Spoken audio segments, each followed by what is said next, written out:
Hello guys, तो कैसे हो आप सब। अगर कर्ण और बर्बरीक का युद्ध हो जाए तो क्या कौन जीत पाएगा। बर्बरीक जो घटोत्कच का पुत्र, भीम का पोता, और कर्ण कर्ण कर्ण भी बर्बरीक कर्ण का बात क्या कहते हैं, वो पोता भी पड़ता, सर्वश्रेष्ठ पोता।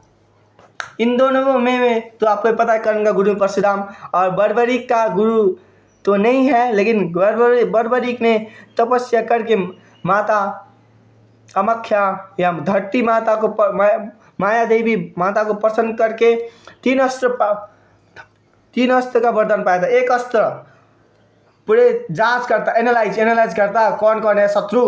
दूसरा चिन्ह लगाता, हाँ ये इसका अंत करने से चिन्ह लगाता। और तीसरा अस्त्र उसका सर्वश्रेष्ठ वध ही कर देता।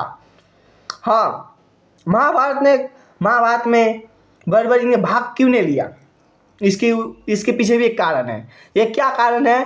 कृष्ण को बर्बरीक ने माता को वचन देकर आया था कि जिस भी पक्ष का शत्रु या जिस भी पक्ष का कमजोर पड़ेगा मैं उसका साथ दूं। अगर बर्बरीक पांडवों के पक्ष से लड़ता तो कौरवों का कमजोर होता, और कौरवों से रहता तो पांडव कमजोर होता। इससे कोई अंत ही नहीं होता है, दोनों में आमना सामना हो, कोई पूरे झगड़ा हो जाता है, उल्टा पुल्टा हो जाता है। इसलिए बर्बरीक ने माता को वचन भी दिया था कि मैं लौट के आऊँगा तो किसी का वध करके आऊँगा या फिर मेरा वध करके आऊँगा। इसलिए कृष्ण जी ने बर्बरीक से अपना शीश का दान मांग दिया और बर्बरीक को वरदान दिया कि हे बर्बरीक, आज से तुम अमर रहोगे।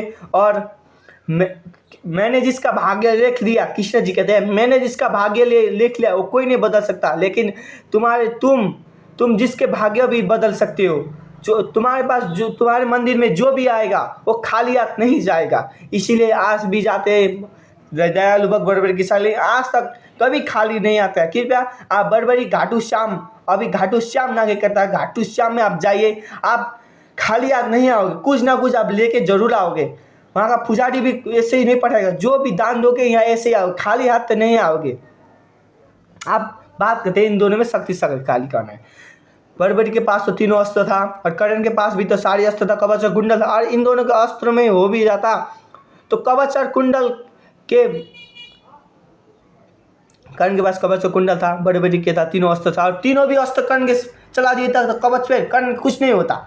ऐसा सोचने वाले को एक बार बताऊं, कर्ण के पास कवच और कुंडल था, गर्दन में तो कोई नहीं था ना ऐसा रोकने वाला, कोई कवच कुंडल ना, और शरीर में डालता तो बच जाता, और गर्दन ही उड़ा देता था कवच और कुंडल का क्या काम, और नेत्र ही उड़ा देता कवच और कुंडल का क्या काम। इसलिए और बर्बरीक चलाता कर्ण का युद्ध, मृत्यु जब अवश्य होगा का। मैं कहता हूँ, ये आपको क्या लगता है कमेंट कीजिएगा। इन दोनों में सर्वश्रेष्ठ हो जाए तो मुझे लगता है ये तो काल्पनिक कथा ही होगा, इसका कोई अंत संत नहीं है। तो मैं किसको कहूँ सर्वश्रेष्ठ, दोनों ही एक ही बराबर है, एक पोता एक दादाजी। आपको पता है ये कर्ण ही जीतेगा, लेकिन क्योंकि कर्ण के पास एक्सपीरियंस था, बर्बरीक के पास नहीं था एक्सपीरियंस, क्योंकि वो अभी बच्चा है कर्ण के आगे। कर्ण के पास पता है वो क्या करेगा, उसके आगे ही जब कोई शानदार करता तभी कर्ण उसका वध कर देता। तीन अस्त्र का जब बर्बरीक एनालाइज करता ना, जब करेगा एनालाइज तब कर्ण ही एक अस्त्र चला के उसका वध कर देगा बर्बरीक। तो बर्बरीक को तीनों अस्त्र प्रयोग करने का अवसर ही नहीं मिला, इसलिए कर्ण जीतेगा यार, कर्ण जीतेगा। आपको क्या लगता है कमेंट कीजिए। और आज का लिए इतना वीडियो नहीं, कल भी हम दूसरा वीडियो बनाएंगे, कल या परसों बताएंगे, मेरे एग्जाम आ रहा है। आज के लिए इतना ही, बनते हैं कल दूसरा वीडियो में। आप कमेंट कीजिए आपको कैसा कैटेगरी का वीडियो चाहिए, मुझे सपोर्ट चाहिए दोस्त, सपोर्ट चाहिए। मुझे यूट्यूबर बनने का चाहना है, मैं आपको बताता हूँ। इस वीडियो में जितना हो सके उतना वायरल कीजिए। आज का इतना ही। जय श्री राम। मेरे बोली में कुछ क्षमा है तो जय श्री राम।